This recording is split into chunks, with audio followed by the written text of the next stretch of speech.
Hey guys, Dead Channel here. I know I haven't uploaded a video in a long time, and that's simply because I've had zero motivation to do so, but I believe soon I should have Frigid Dusk 2 on my site to be edited, and so I believe that should be out and done at least before the end of the year. But for this video, I kinda just wanted to post what I did have for the CSGO experience, since if you didn't hear the news, Counter-Strike 2 finally released, making the entirety of the CSGO experience completely invalid. Everything in the video pretty much still applies to Counter-Strike 2, but everything is structured around Counter-Strike Global Offensive, and Counter-Strike Global Offensive is no longer a thing. You literally can't play it.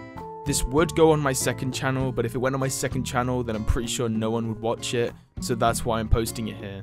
I don't want to make any promises, but maybe the Counter-Strike 2 experience will happen at some point, but I would absolutely not count on it because I still despise CSGO. But still, I hope you enjoy what I did make of the CSGO experience.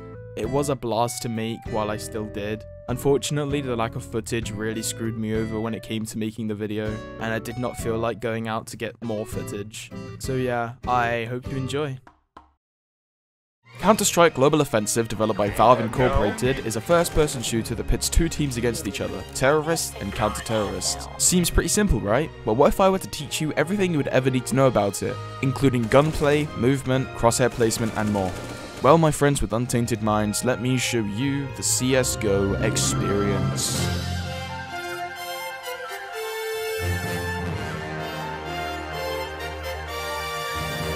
There's been way too many Counter-Strike games. Like, the amount of CS games is rivaling the amount of episodes in One Piece.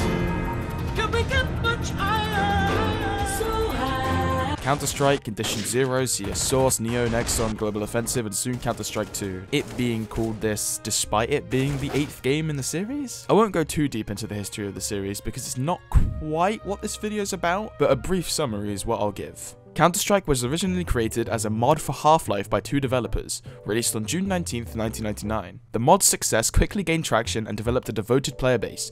Due to its immense popularity, Valve stepped in after recognizing the potential of the Counter-Strike series and officially acquired the rights to the game. They released the standalone version called Counter-Strike on November 8th, 2000. After various updates to the game, Counter-Strike 1.6 released, which became one of the most played online multiplayer games worldwide. After releasing Half-Life 2 in 2004, which was powered by the new Source engine, Valve began development on Counter-Strike Source, an upgraded version of the original game with improved graphics and physics.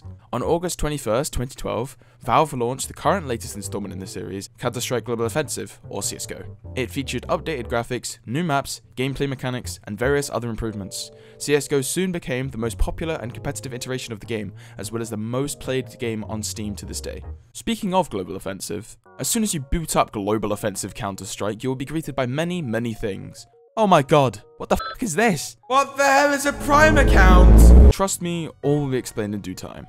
There are a few game modes, but there are only two good ones, Wingman and Competitive. Competitive being a 5v5 mode where you compete and place for ranks, and Wingman being largely the same, except only 2v2. I don't want to get mad at you. A new player booting up CS might see these and be unable to play it, but that is due to the Danger Zone update. This update on December 6th, 2018 added a very unwanted Battle Royale mode, as well as making the game completely free for anyone to own. Although these players were unable to play ranked games and could only play unranked competitive and Wingman as well as the other peasant modes. This update introduced Prime accounts, which could play ranked modes as well as receive drops from playing. Valve's greedy tactics strike again. Players who owned the game before the update received Prime status for completely free, while newcomers have to buy Prime status for the low cost of $15, which was the original game's price. Anyway, actually onto the gameplay. Finally.